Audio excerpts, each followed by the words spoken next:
Well, hello. It's Vegas Paulie C, and this is the original Golden Nugget in Atlantic City. In 1978, Steve Wynn came to Atlantic City and he purchased the Strand Motel for $8.5 million. Why? Because he saw how much money Resorts World International was making.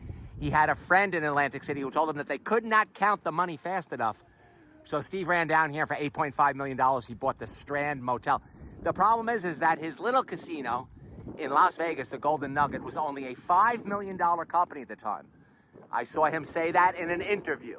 So he needed to borrow all kinds of money. He had a friend who was friends with Michael Milken, and he sat down with Michael Milken for 1 hour and borrowed the $140 million. Michael Milken said, you know what?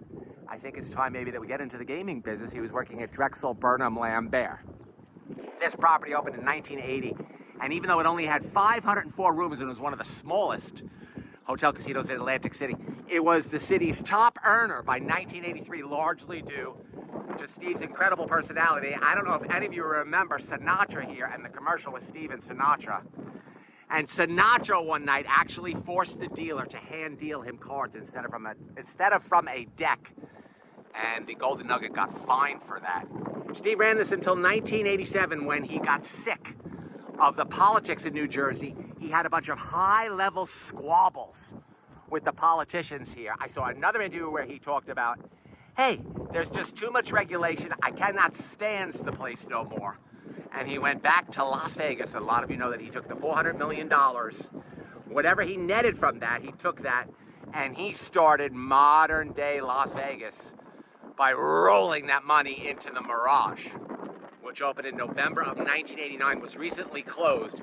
But this property sits here empty. Why?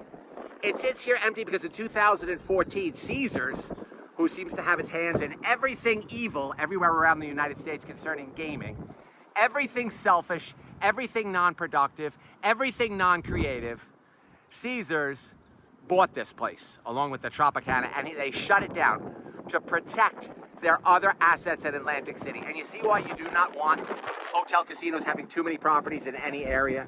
It's anti-competitive, and this place has been sitting empty since 2014. No creativity, no rebirth, nothing. Vegas Paulie C.